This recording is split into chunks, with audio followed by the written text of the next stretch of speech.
বন্ধুরা পদ্মা সেতু নিচ দিয়ে ট্রেনের ছাদে করে কীভাবে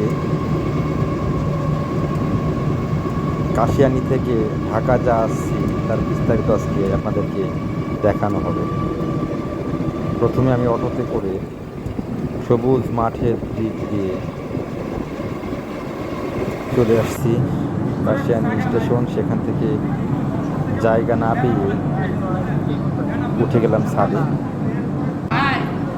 তো ট্রেন চালানো শুরু করে দিয়েছে। এই যে দেখুন, আস্তে আস্তে আমার শরীরে বাতাস লাগতেছে। তো আস্তে আস্তে ট্রেনের গতি বাড়তে লাগলো। এই যে কাশিয়ানী জংশন, ট্রেন ছেড়ে দিয়েছে। বড় ভাই ব্যাগ দেখবেন, আস্তে আস্তে ট্রেন চলতে লাগছে। এরপরে ট্রেনের গতি কিন্তু প্রচণ্ড রকম বাড়তে শুরু করছে। ট্রেনের গতি এতটাই ছিল যে ঠিকমতো বসা যাচ্ছিল না।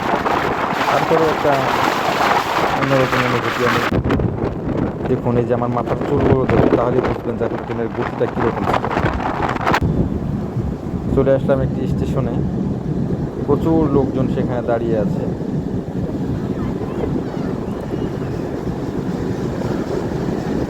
প্রচুর লোক দেখুন।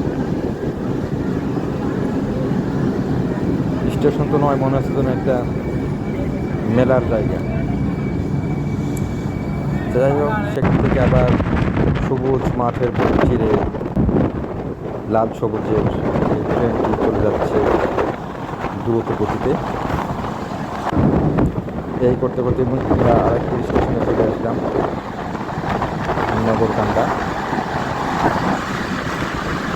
এখানে সেম একই এরকম লোকজন, প্রচুর লোকজন। এটা হচ্ছে নগরকান্দা স্টেশন।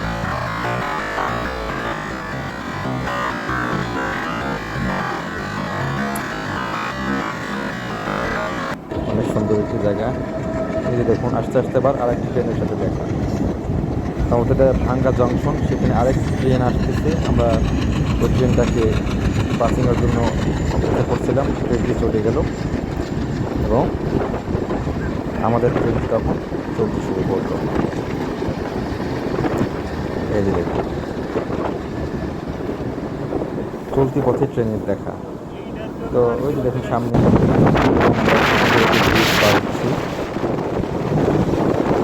ট্রেনের গতিটা এত বেশি ছিল যে দেখুন কী অবস্থা, মাথার চুলগুলো স্থিরভাবে নেই।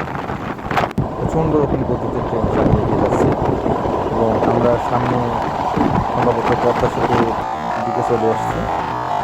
এখনই হচ্ছে আমরা এই যে টোল প্লাজা, ওই পাশে বাস বা অন্যান্য যানবাহন যেমন টোল প্লাজা, আমরা এই পাশে দিয়ে চলে যাচ্ছি।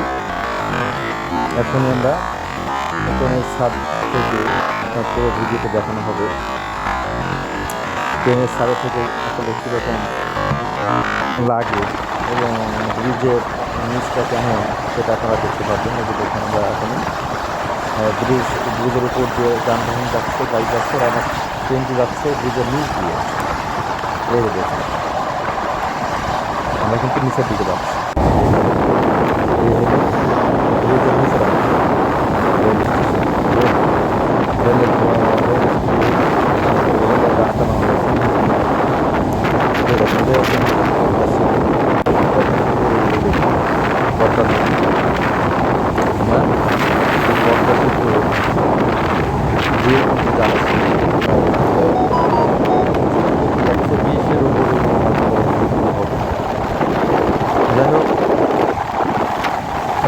রেলের জায়গা না পাওয়ার কারণে এই ঝুঁকিটা নিয়েছিলাম। আপনারা কেউ এই ধরনের ঝুঁকি নেবেন না, কারণ একটু বলা যায় না কখন কথার মধ্যে সুন্দর একটি মসজিদের সাথে দেখা। ঠিক তখনই মসজিদে আজান হচ্ছিল। যাক, তো ছাদে আসার কারণে অনেক সুন্দর সুন্দর জিনিসও উপভোগ করতে করতে এসেছি, ঝুঁকিয়েছিল। তো যাই হোক, এরকম করতে করতে আমরা প্রায় ঢাকার কাছাকাছি চলে এসেছি। আর অল্প কিছুক্ষণের মধ্যে আমরা